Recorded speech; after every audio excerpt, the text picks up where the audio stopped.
जय हिंद। आप लोगों का स्वागत है आपके अपने चैनल बिलौटी टीचिंग सेंटर में। हम लोग अभी पढ़ रहे हैं मनुष्य का पाचन तंत्र यानी बायोलॉजी की।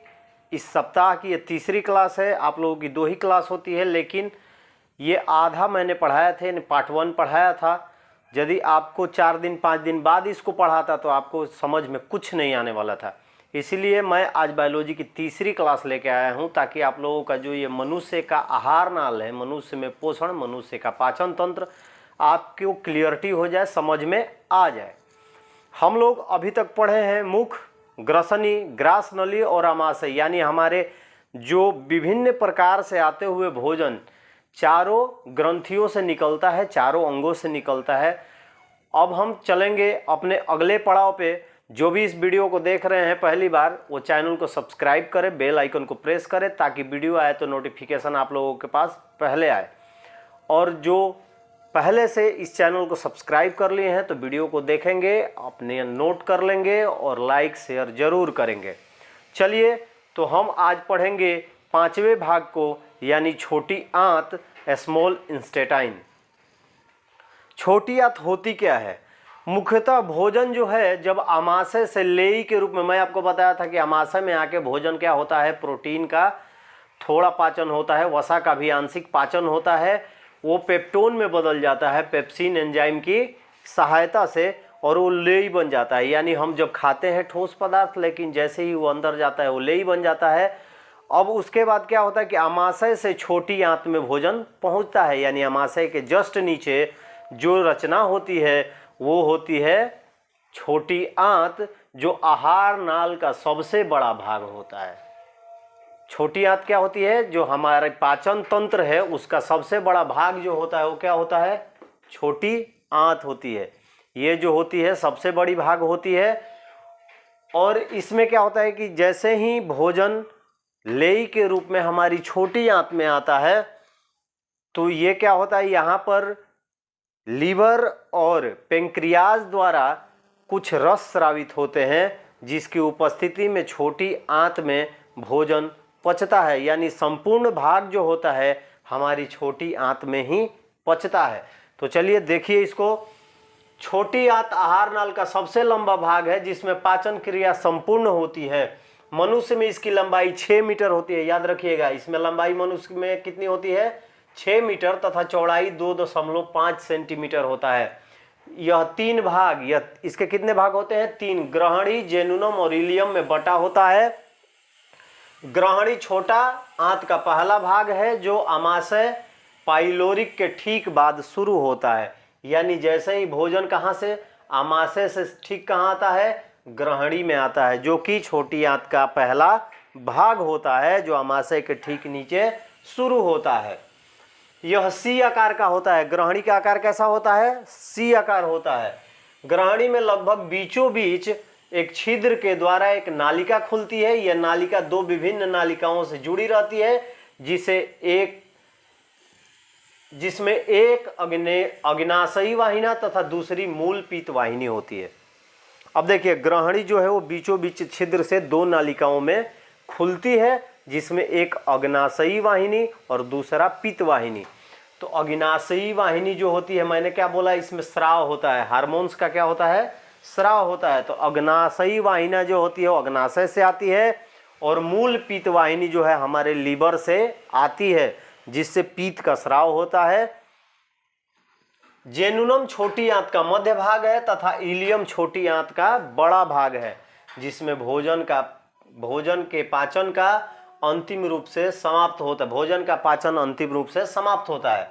इसमें भोजन का पाचन पीत, अग्नाशयी रस, आंत रस तथा संकस एंट्रिकस, जो यकृत, अग्नाशय तथा आंत ग्रंथियों के स्राव की क्रिया से होता है। अब देखिए, छोटी आंत है। छोटी आंत में भोजन का संपूर्ण भोजन होता है। छोटी आंत 3 भागों में बटी रहती है। पहला ग्रहणी, जेनुनम और इलियम, ये 3 भाग होते हैं। ग्रहणी जो है वो 2 नलिकाओं में बढ़ जाती है, जिसमें अग्नाशयी वाहिनी और दूसरा मूल पीत वाहिनी। इन दोनों से क्या होता है कि स्राव होता है। किस चीज का? जो ग्रंथियों से स्राव, रस का स्राव होता है। इन दोनों नालिका वाहिनी से पीत का स्राव होता है, अग्नाशयी वाहिनी से रस का स्राव होता है। जिसकी उपस्थिति में हमारा भोजन जो है वो पूर्णतः पचता है। जब इंग्लिश में लिखेंगे तो देखिए, from the stomach the partly digested food inter in small intestine, यानी पेट से जैसे ही छोटी आंत में हमारा भोजन आता है, the small intestine is the largest part of a alimentary canal which can be divide into 3 parts. छोटी आंत जो होती है आहार नाल की सबसे बड़ी भाग होती है, जो 3 भागों में विभक्त होती है। Duodenum, jejunum and the ileum, the small intestine in a human arranged in the from the coil in the abdominal cavity. ये जो है हमारे भोजन को पचाने में सबसे बहुत महत्वपूर्ण भूमिका निभाती है। The small intestine in human being the site of A complete digestion of food, इसमें संपूर्ण भोजन का पाचन होता है। The small intestine receive the secretion of 2 glands, liver and pancreas. ये 2 ग्रंथियों से कुछ रसों को स्रावित करके भोजन को पचाती हैं, जिसमें एक होता है लिवर, दूसरा होता है पैंक्रियाज, हिंदी में यकृत और अग्नाशय। तो छोटी आंत में ही हम पढ़ेंगे अब लीवर यानी यकृत और अग्नाशय किस प्रकार रस का स्राव होता है और किस प्रकार पूर्णतः हमारे भोजन का पाचन होता है। तो मेरे को उम्मीद है कि आप लोगों को छोटी आंत समझ में आ गया होगा। आप लोग ये भी सोच रहे होंगे कि इतना बड़ा बड़ा लिखा रहे हैं या समझा रहे हैं, उससे फ़ायदा क्या है। तो देखिए, आप लोगों का क्वेश्चन जो है वो है मनुष्य का आहार नाल, यानी मनुष्य में भोजन का पाचन। आप लोगों को डिस्क्राइब पूर्णतः इसलिए मैं कर रहा हूँ कि आप लोगों को जानकारी भी रहे और कहीं पे आप लोगों को त्रुटि ना हो। और इसके बारे में भी यदि क्वेश्चन आपको आ जाता है एग्जाम में कि छोटी आंत क्या है, तो आप इसको आंख बंद करके लिख सकते हैं। इसीलिए आपको बड़े में मैं दिखा रहा हूँ। आप लोगों का वो जो क्वेश्चन है मनुष्य में भोजन का पाचन, उसका भी एक आंसर मैं आपको क्लियरली लिख के बता दूंगा, जो छोटा भी रहेगा आपके लिए, फ़ायदेमंद भी रहेगा। लेकिन इसका एक एक पार्ट मैं इसलिए आपको समझा रहा हूँ ताकि आप लोगों को आने वाले समय में या एग्ज़ाम के टाइम या कोई बाहर आपसे जब पूछेगा तो आप लोगों को किसी प्रकार की कोई दिक्कत नहीं होगी कि हाँ ये भाग कौन सा होता है। क्या होता है कि जब छोटे में आप लोगों को लिखवा दिया जाएगा, मैं ऐसे भी इसको लिखवा सकता था कि जब भोजन मनुष्य का भोजन मुख से आकर ग्रसनी ग्रास नली आमाशय छोटी आंत में पूर्णतः पच जाता है और बड़ी आंत द्वारा अपचा भोजन मल के द्वारा बाहर निकल जाता है। ये भी मैं आपको 4 लाइन में लिखवा सकता था, लेकिन उससे आपको जानकारी जो है आपकी, या आप डिस्क्राइब करके किसी चीज़ को बता नहीं सकते हैं। आने वाले टाइम में जो आप कभी कंपटीशन लाइन में जाएंगे या मान के चलिए आप बायोलॉजी के क्षेत्र में ही पढ़ना चाहते हैं, उसमें जाएंगे, तो उस समय आपकी जो ये क्लियरिटी होगी, उस समय आपको समझने में थोड़ी भी परेशानी नहीं होगी। या कंपटीशन लाइन में ही जाएंगे, आपका क्वेश्चन आ गया छोटी आंत की लंबाई कितनी होती है 6 मीटर, चौड़ाई कितनी होती है 2.5 सेंटीमीटर। तो ये जो चीज़ें हैं आपकी बेसिक चीज़ें हैं और जानने के लिए जानकारी या ज्ञान कभी भी कम नहीं होता है। तो इसलिए मैं आपको हर एक जो बिंदु है इसका पाचन तंत्र का, उसको मैं डिस्क्राइब कर रहा हूँ ताकि आने वाले समय में आपको जानकारी रहे। चलिए इसको नोट कर लीजिए। इसके बाद हम छोटी आंत में ही देखेंगे यकृत, अग्नाशय।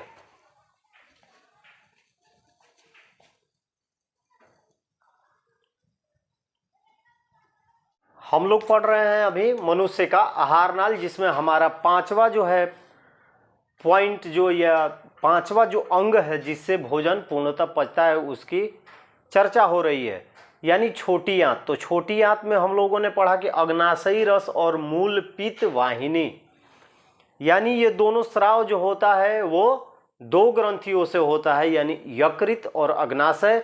तो छोटी आंत में ही यकृत आती है। तो चलिए उसके बगल में जो यकृत रहती है उसके बारे में पढ़ते हैं। तो यकृत जो है वो हमारे शरीर का सबसे बड़ा ग्रंथि है। Liver is the largest organ of human body, यानी जो यकृत होती है हमारे शरीर की सबसे बड़ी ग्रंथि होती है, जो उदर गुहा के दाईं ओर स्थित होती है। आप लोगों को मैं अमाशय जब पढ़ा रहा था, दैट मीन्स स्टोमक, तो बताया था कि अमाशय जो है वो उदर गुहा के लेफ्ट साइड में स्थित होता है, लेकिन जो यकृत होता है, दैट मीन्स लीवर होता है, वो दाहिने साइड में स्थित होता है। अब देखिए लीवर, ये जो यकृत है इससे क्या होता है, पीत का स्राव होता है।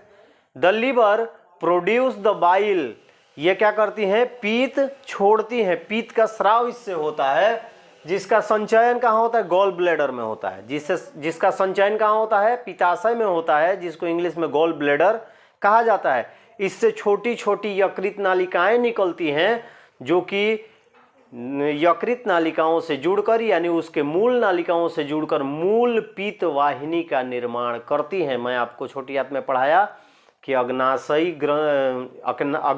वाहिनी और मूल पीत वाहिनी से रस का स्राव होता है, तब भोजन बनता है। तो आखिर इनका निर्माण कैसे होता है, तो चलिए देखते हैं। यह शरीर की सबसे बड़ी ग्रंथि है। इसका वजन होता है, आप लोग हमेशा याद रखिएगा, 1.5 kg। इसका वेट कितना होता है, वेट जो होता है 1.5 kg। यकृत का जो वेट होता है आपके शरीर में लगभग 1.5 किलो होता है। यह शरीर की सबसे बड़ी ग्रंथि है जो उदर के ऊपरी दाहिनी भाग में स्थित होती है। इससे पीत का स्राव होता है, जिसका संचयन पित्ताशय नामक थैली नुमा रचना में होता है, इंग्लिश में जिसे गॉल ब्लैडर कहा जाता है। इससे छोटी छोटी यकृत नालिकाएं निकलती हैं। यकृत नालिकाएं पित्ताशय से निकलने वाली नालिका से जुड़कर मूल पीत वाहिनी बनाती हैं। यानी यकृत से छोटी छोटी नालिकाएं जो है निकलती है, और जहां पर पीत का स्राव होकर जिस थैली में पीत इकट्ठा होता है वहां की नालिकाओं से मिलकर एक बड़ी नालिका मूल पीत वाहिनी बनाती है। पीत जो होता है गाढ़ा एवं क्षारीय द्रव है, जो हरे और पीले दोनों रंग का हो सकता है। किस कलर का हो सकता है, हरे और पीले रंग का। जिसमें एंजाइम नहीं होते हैं। इसका मुख्य कार्य, पहला कार्य ये क्या करता है, पीत अमाशय से ग्रहणी में आए अम्लीय काइम को, मैंने क्या बताया था, अमाशय में जो भोजन है वो लेई के रूप में बन जाता है, जिसे काइम कहते हैं। तो जैसे ही अमाशय से ग्रहणी यानी छोटे आंत में आता है तो अम्लीय काइम की अम्लीयता को नष्ट कर देता है, यानी एसिडिक जो उसका पावर होता है उसको समाप्त कर देता है, उसे क्षारीय बना देता है, यानी उसे बेसिक बना देता है, ताकि आग्नेयशयी रस जो है उस पर कार्य कर सके।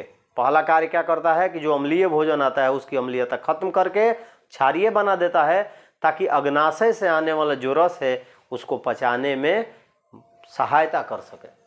दूसरा है कि पीत के लवणों की सहायता से भोजन के वसा का विखंडन होता है, यानी अब फैट्स को भी तोड़ता है। ये जो भोजन में आने वाले जो फैट्स हैं, वसा हैं, उनका विखंडन करता है तथा पाइसीकरण कर देता है, ताकि वसा को तोड़ने वाले एंजाइम उस पर आसानी से कार्य कर सके। यानी ये भोजन को, इनका जो पीत का जो कार्य होता है, यकृत का जो स्राव होता है, वो भोजन को उस लायक बना देता है ताकि उसका पाचन आसानी से एंजाइम कर सके। मुख्य कार्य इसका यही है। इंग्लिश में जब लिखते हैं तो the liver is the largest organ of human body, ये सबसे बड़ी ग्रंथि है। The liver secretes bile green yellow liquids made in the liver and store in gall bladder. ये पीले और हरे रंग के गाढ़ा द्रव होता है जो कि गॉल ब्लैडर यानी पित्ताशय नामक थैली नुमा रचना में इकट्ठा रहता है, संचय रहता है। वाइल परफॉर्म टू फंक्शंस, ये दो प्रकार के कार्य करता है। पहला, makes the acidic food coming from the stomach alkyne so that pancreatic enzyme can act on, आने वाली अम्लीय भोजन को, अम्लीयता को नष्ट कर देता है ताकि अग्नाशयी रस जो है उस पर आसानी से कार्य कर सके। दूसरा है, bile salts break the largest fat present in the food into the small globulus, making it the easy for the enzyme to act and the digest them. The process is called the emulsification of fat. ये अपने लवणों का इस्तेमाल करके वसा का विखंडन या पायसीकरण करता है।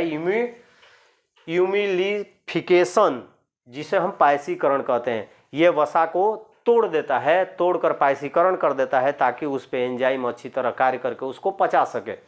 ये यकृत था।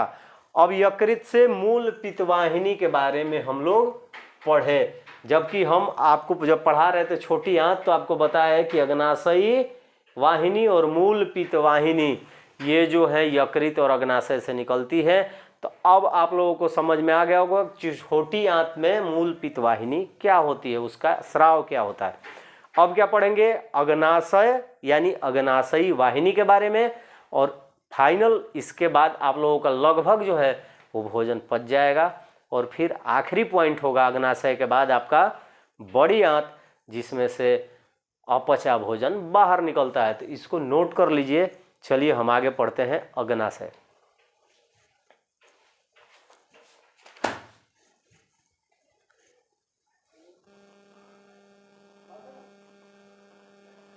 हम लोगों ने पढ़ा छोटी आंत, छोटी आंत से अटैचड पढ़ा यकृत, यकृत से मूल पित्त वाहिनी के बारे में हम लोग जानकारी ले चुके हैं कि मूल पित्त वाहिनी क्या होती है, कहाँ से निकलती है और उसका क्या कार्य होता है। अब हमारा है अग्नाशयी वाहिनी। तो ये कहाँ से निकलती है और ये किस ग्रंथि से निकलती है, तो चलिए इसके बारे में पढ़ते हैं। यानी अग्नाशय, पेंक्रियाज। अग्नाशय जो होता है वो आप लोगों को ठीक ग्रहणी के नीचे पीले रंग का एक ग्रंथि है जिसे अग्नाशय हम कहते हैं। क्या है, ग्रहणी के ठीक नीचे, देखिए आमाशय के ठीक नीचे यानी स्टोमक के ठीक नीचे तथा ग्रहणी को घेरे यानी ग्रहणी को घेर के रखता है। ये जो छोटी आंत की पहली भाग है ग्रहणी, उसको घेर कर जो पीले रंग की एक ग्रंथि होती है जो हमारे शरीर में पाई जाती है, जिसे हम अग्नाशय यानी पेंक्रियाज कहते हैं। इसमें अनेक पतली नालिकाएं होती हैं जो आपस में जुड़कर, यानी छोटी छोटी पतली नालिकाएं आपस में जुड़कर अग्नाशयी वाहिनी का निर्माण करती है या अग्नाशयी वाहिनी बनाती है। छोटी छोटी नालिकाएं, अग्नाशय की छोटी छोटी पतली नालिकाएं आपस में मिलकर अग्नाशयी वाहिनी का निर्माण करती हैं। और मूल पित्त वाहिनी, ये दैट मीन्स अग्नाशयी वाहिनी। यहाँ पे आप लोग जब लिखिएगा तो याद रखिएगा कि ये मतलब अग्नाशयी वाहिनी और मूल पित्त वाहिनी मिलकर बड़ी नालिका बनाते हैं जो एक छिद्र द्वारा खुलती है। इससे निकले हुए रस में ट्रिप्सिन, एमाइलेज, लाइपेज, न्यूक्लियेज नामक एंजाइम होते हैं। यानी छोटी आंत में जब भोजन पहुंचता है तो अग्नाशयी वाहिनी और मूल पित्त वाहिनी द्वारा निकले एंजाइमों द्वारा ही पचता है। आप लोगों को अब छोटी आंत में जो मूल पित्त वाहिनी थी, अग्नाशयी वाहिनी से निकलने वाले जो रस थे, उसके बारे में जो भी कंफ्यूजन होगा आपके दिमाग से अब निकल गया होगा। अब ये जो एंजाइम्स है वो कार्य क्या करते हैं, तो देखिए मैंने लिखा है कि आमाशय के ठीक नीचे तथा ग्रहणी को घेरे पीले रंग की एक ग्रंथि होती है जो अग्नाशय कहलाती है। इसमें अनेक पतली नालिकाएं होती हैं जो आपस में जुड़कर अग्नाशयी वाहिनी का निर्माण करती हैं। ये और मूल पित्त वाहिनी यानी अग्नाशयी वाहिनी और मूल पित्त वाहिनी मिलकर बड़ी नालिका बनाती है जो एक छिद्र द्वारा खुलती है। इससे निकले रस में ट्रिप्सिन, एमाइलेज, लाइपेज, न्यूक्लियेज नामक एंजाइम होते हैं जो भोजन पर निम्न कार्य करते हैं। यहाँ जोड़ लीजिएगा, जो भोजन पर निम्न कार्य करते हैं। भोजन पर यानी लेट से प्रकार का बना हुआ भोजन जब छोटी आंत में पहुंचता है, एमाइलेज और स्टार्च एवं ग्लाइकोजेन जो है वो मिलकर बना देते हैं माल्टोज। लाइपेज और इमल्सीकृत वसा यानी क्या होता है, बेसिक एसिडिक फैट्स जो होते हैं उनको तोड़ के क्या बनाते हैं, वसा अम्ल, acidic फैटिक acid plus glycerol. English वाले भी लिख लीजिएगा, वसा अम्ल मतलब फैटिक एसिड, ग्लिसरॉल का ग्लिसरॉल ही होता है इंग्लिश।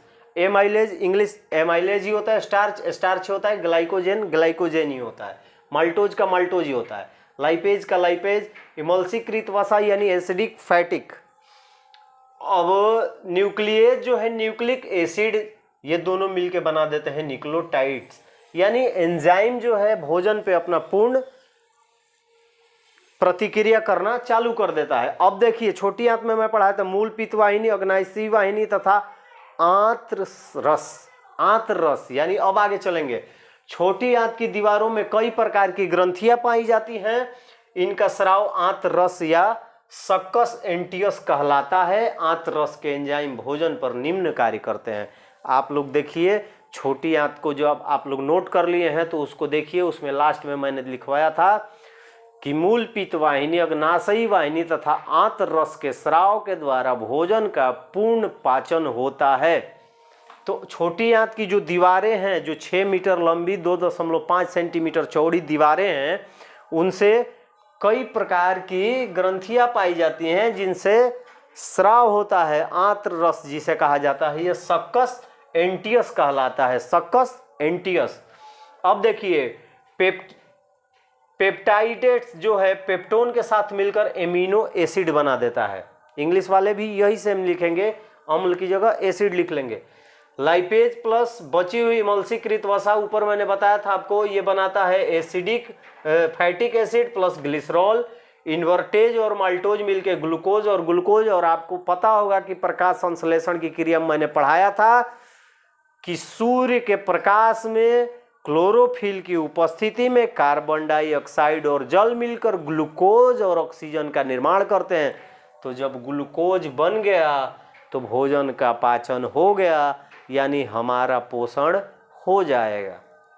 यानी इन्वर्टेज और माल्टेज मिलकर ग्लूकोज और ग्लूकोज बनाते हैं, लेक्टेज और लेक्टोज मिलकर ग्लूकोज और ग्लेक्टोज बनाते हैं, न्यूक्लियस और न्यूक्लिक एसिड मिलकर न्यूक्लियोटाइड्स बनाती हैं। इस प्रकार छोटी आंत में भोजन का पूर्ण पाचन होता है, जिससे भोजन जटिल अणुओं से घुलनशील अणुओं में बदल जाता है। इस अवस्था में काइम और तरल हो जाता है, जिसे चाइल कहा जाता है। क्या कहा जाता है? चाइल कहा जाता है। पचे हुए भोजन का अवशोषण इलियम के बिलाई द्वारा होता है, जो रुधिर में मिलकर विभिन्न भागों में पहुंचता है। रुधिर दैट मीन्स ब्लड। यानी जब अग्नाशयी वाहिनी और मूल पित्त वाहिनी दोनों मिलकर जब एक छिद्र द्वारा अपने एंजाइमों का स्राव करती हैं, उसके बाद ही भोजन का संपूर्ण पाचन होता है। साथ साथ आंत रस, यानी जो छोटी आंत की दीवारों से रस निकलता है, उसके द्वारा वो भी जाकर उसमें मिलता है और इस प्रकार उस पर कार्य करके भोजन को पचाता है। अब देखिए, आपका ऑब्जेक्टिव क्वेश्चन नीचे ही 2 है, यहीं से आप लोगों को ऑब्जेक्टिव क्वेश्चन पूछे जाते हैं। आप लोग क्या करते हैं, बस पढ़ लिए, पढ़ के छोड़ दिए। लेकिन देखिए, आपसे पूछ देगा कि छोटी आंत में काइम, भोजन को पूर्ण पचने के बाद काइम को क्या कहा जाता है? तो याद रखिएगा कि छोटी आंत में भोजन की अवस्था जो तरल हो जाती है, काइम की अवस्था तरल हो जाती है, उसे हम चाइल कहते हैं। लेकिन वही पूछेगा कि जब भोजन ग्रास नली से आमाशय में आता है और लेई की तरह बन जाता है, तो उसे क्या कहते हैं? तो काइम कहते हैं। ये सब आप लोग दिमाग में रखिएगा, ऑब्जेक्टिव कभी नहीं छूटेगा आप लोगों के। फिर पूछ सकता है कि छोटी आंत में इलियम के किस छिद्र द्वारा या किस बिंदु द्वारा भोजन का अवशोषण ऑब्जर्वेशन होता है? तो विलाई, विलाई, विलाई, बिल्ली देख लो, याद कर लो, बिलाई, जिसको भोजपुरी में बिलाई कहल जाला, उसको हम लोग विलाई याद रखना। वी व नहीं, ब नहीं, वी विलाई।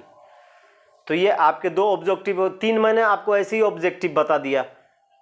या आपसे पूछ सकता है कि अग्नाशयी वाहिनी जो है किन नलिकाओं के मिलने से बनी होती है? तो क्या बोलेंगे? अग्नाशय में छोटी छोटी नालिकाएं जो हैं वो मिलकर अग्नाशयी वाहिनी का निर्माण करती हैं। आपका क्वेश्चन आ गया कि अग्नाशय में छोटी छोटी पतली नालिकाएं मिलकर क्या बनाती हैं?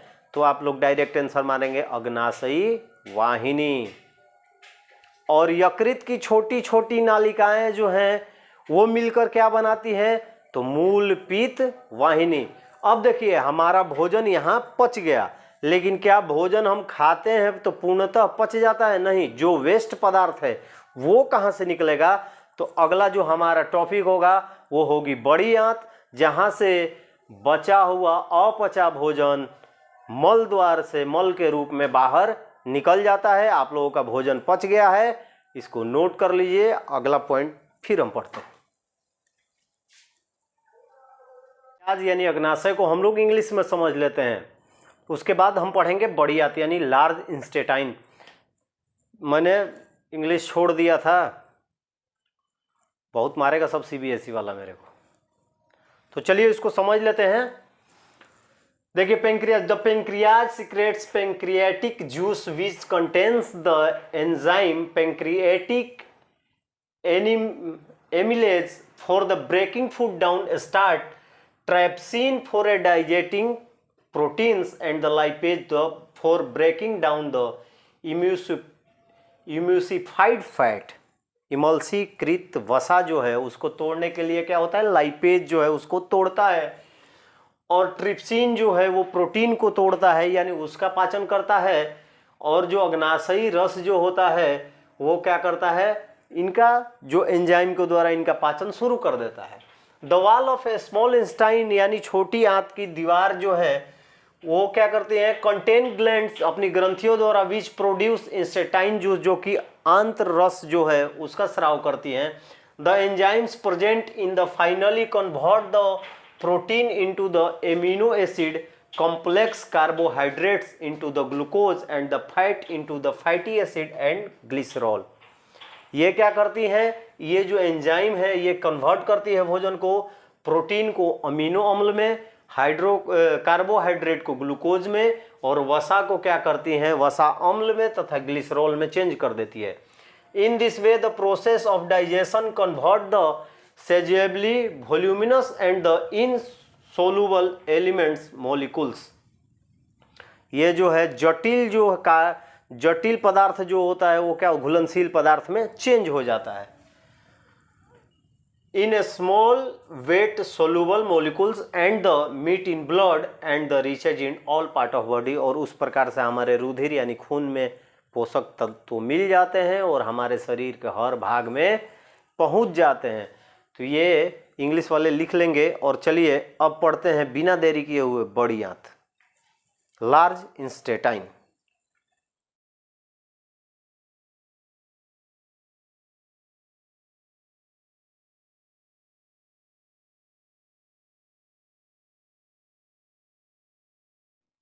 हम लोग पढ़ रहे हैं अभी मनुष्य का आहार नाल, जिसमें पांचवा हमारा छोटी आंत संपन्न हो चुका है। भोजन का जो पाचन है वो संपूर्ण हो चुका है।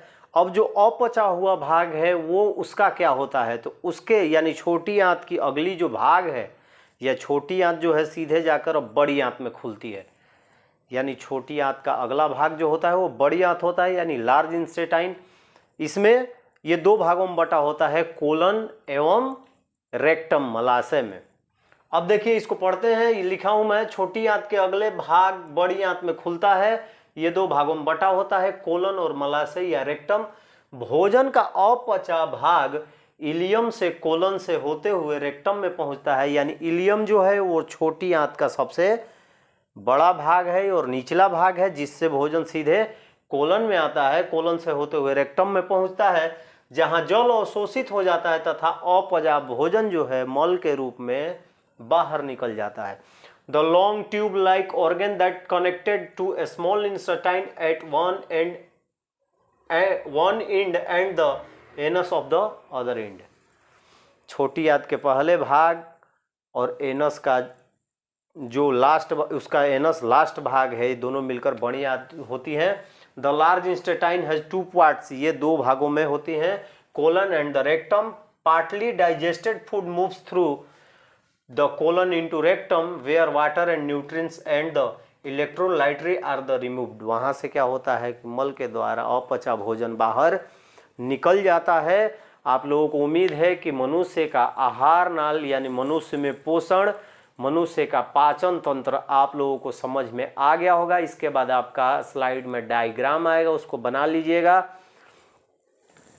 इसको एक एक पॉइंट आप लोगों को डिस्क्रिप्शन के साथ पढ़ाने का मेरा एक ही अर्थ है कि आप लोगों को कभी भी इससे ऑब्जेक्टिव क्वेश्चन आ जाए या बाहर कोई आपसे पूछ दे इसके बारे में, तो आप लोगों को कोई कठिनाई ना हो। दूसरा नंबर बात कि आपका एक शॉर्ट इसका आंसर मैं अगले क्लास में ज़रूर लिखवा दूंगा, साथ साथ डायग्राम पे भी समझा दूंगा। अभी आप लोग का डायग्राम स्लाइड में आएगा, उसको बना लीजिएगा। उसी डायग्राम को मैं उस दिन समझा दूंगा आपको अच्छी तरह से शॉर्ट क्वेश्चन के साथ, जो कि आपके एग्ज़ाम में दीर्घ उत्तरीय आप लिख सकते हैं। प्लस में ये जो आपको मैंने ये छोटी छोटी पॉइंट को डिस्क्राइब के साथ जो पढ़ाया, ये आने वाले आपके कंपटीशन इंटर जो भी है इनमें बहुत ही सहायक होंगे।